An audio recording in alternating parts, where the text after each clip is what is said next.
Can U.S. banks survive interest rates staying higher for longer? Banks are sitting on over $400 billion of unrealized losses, so no rate cuts this year could result in the largest banking crisis we've ever experienced. Multiple banks have already failed following last year's high interest rates, impacting their balance sheets and leaving banks with a lack of available capital. Following these failures, we were all promised multiple rate cuts to the tune of 6 this year alone. But back in February, I actually predicted that we would see higher for longer, and not because of inflation, which we thought would persist, but because of the amount of government debt maturing this year.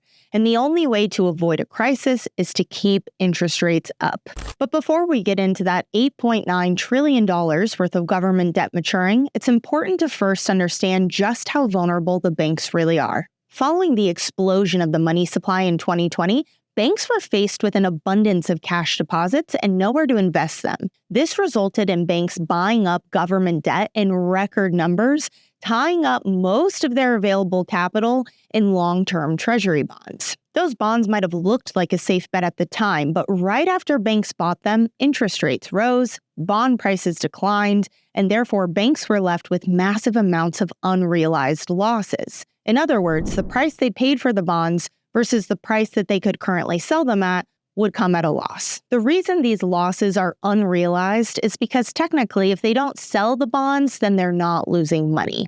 But we all know that if you need liquidity and you're forced to sell something, those unrealized losses become realized very quickly. And this is exactly what's happening with the bank's holdings of bonds as well as commercial real estate loans, with 13% of large banks' balance sheets being comprised of commercial real estate loans and almost 44% of regional banks' balance sheets being tied up in commercial real estate. With asset values already down thanks to a decline in demand for office space, owners are struggling to refinance these loans at current rates. The bank's answer so far to avoid any losses has been to push out refinancing and delay as long as possible. But we all know you can't extend and pretend forever. And none of this even takes into consideration the amount of derivative exposure that these banks have. But just focusing on the unrealized losses, we know that they are in significant trouble. And it's against this backdrop that we then look at the United States government and the debt maturities that are coming this year. $8.9 trillion of government debt is set to mature this year, plus the $1.1 trillion of current deficit spending and whatever other deficit spending happens this year. I think we're on track to hit $2 trillion, so let's just call it an even $11 trillion worth of debt that's owed. When government debt matures, they have two options. Option one, find the resources to pay off the debt. Option two is to roll over the debt or to issue new debt at the current rates. Obviously, the debt is not going to be repaid. So that leaves us with option two, rolling over the debt. Now, on its face, it might seem like it would make sense to actually have lower interest rates, because if the government has to finance $11 trillion of debt, you would want a lower interest rate because it would mean that it would be less expensive to pay it off. But that's not taking into consideration the way that the government finances its debt, which is through the sale of bonds. Now, stay with me here. Interest rates and bond prices operate on a seesaw. As interest rates rise, bond prices fall, which is exactly why the banks have all these unrealized losses. Interest rates rose, and the bonds they'd already bought were worth less. New bonds in the market when interest rates are high are actually worth more. Now, for some context, the U.S. Treasury market, the way that the U.S. finances its debt, is struggling right now. Demand for these bonds, demand for U.S. debt has been declining, which is especially alarming given the fact that interest rates are high and therefore bonds are more favorable. The largest foreign holders and buyers of U.S. bonds are actively moving away from U.S. debt for a variety of reasons, whether it's the weaponization of the U.S. dollar, fears around United States sanctions, it could be new geopolitical alliances such as the BRICS bloc, or the United States' sound economic mind has been called into question after downgrades and bank failures. And on top of that, this is all happening at the same time that the Federal Reserve is reducing their balance sheet by $1.5 trillion. All of this to say, with $11 trillion worth of debt for sale, who is going to buy it? With demand as low as it is, who is going to buy it? Someone has to, because the alternative is that the United States government defaults, and at that point, there would be a complete collapse. The only way I see this working is by continuing to keep rates high in order to make bonds more favorable. This is exactly what I said would happen a couple of months ago. But the kicker is, while we might avoid a catastrophe like the one I just outlined if the United States government were to default on its debt, what happens to the banks? The same banks who have been holding their breath, waiting for a rate cut while they sit on hundreds of billions of dollars of unrealized losses. And should they need any liquidity, they can't afford to sell their bonds at a loss. What happens to them is what I want to know, because that's where our cash is stored.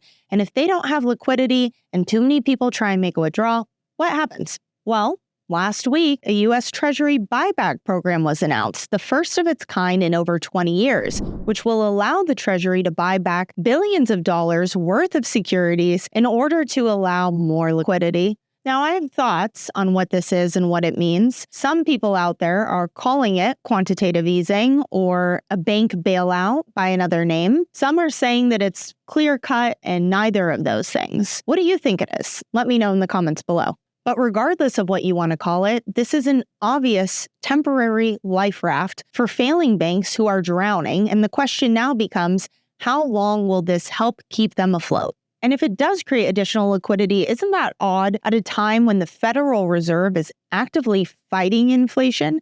Doesn't it seem counteractive because more liquidity could lead to more inflation, which might result in higher interest rates or higher interest rates for even longer?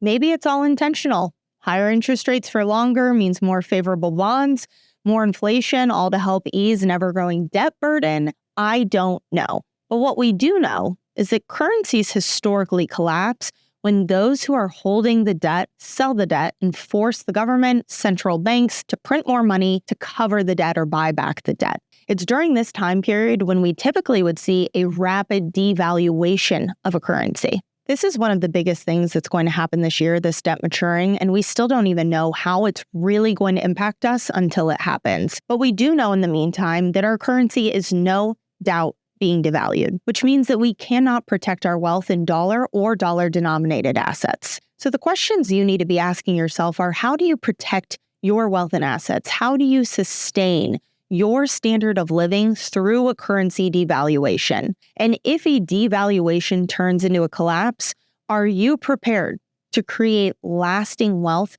for your loved ones and the causes you care about? And if you don't have the answers to these questions, that's okay. That's what we're here for. Click the Calendly link below if you want to talk to one of our expert analysts who have years of experience in helping people, helping understand what people's goals are and how they best can protect themselves through a custom strategy. Like I said, the debt maturing this year is one of the biggest things that's going to happen, and not nearly enough people are talking about it. So please make sure to share this video with your loved ones, and if you haven't already, subscribe. It really helps us get the word out. As always, I'm Taylor Kenney with ITM Trading, your trusted source for all things gold, silver, and lifelong wealth protection. Until next time.